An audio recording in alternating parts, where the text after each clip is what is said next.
Hey, today I'm talking about the new dark comedy film, My Dead Friend Zoe. This stars a number of actors that you should recognize, including Ed Harris and Morgan Freeman. And the basic premise is this is inspired by a true story, and it follows the life of Merritt, an ex-military person, as she struggles with PTSD in specific regards to her dead friend Zoe. And like the movie is really funny. There's so many really incredible jokes, but it's also the entire film. Tears were just right there, right on the edge of falling. It's funny, it's so funny, but also just so deeply sad. And I think that's exactly what they were going for, that like people deal with some incredibly dark emotions is through humor. So in that regard, it feels incredibly true to life. And I think with that too, it makes this whole conversation of needing to open up about these deep dark emotions easier, because if you are allowed to laugh, then it makes the conversation less daunting. It still is a very daunting conversation because as a society we're really trained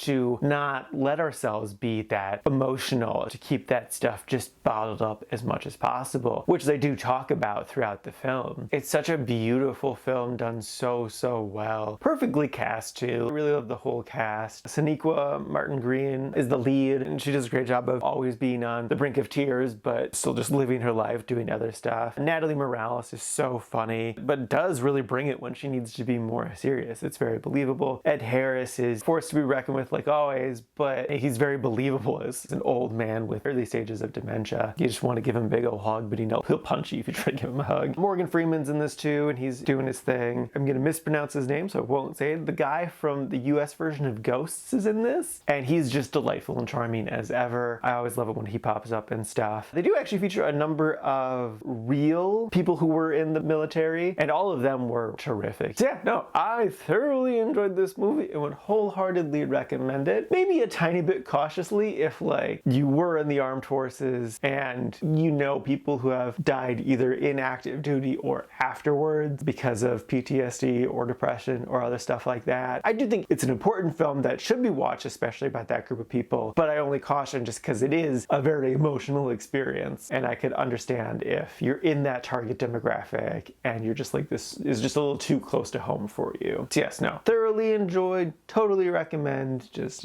be aware of your own emotional state when going into the film. And now for my ranking, I put this at number 7 in the really like section. And this is out of a total of 23 new movies so far this year.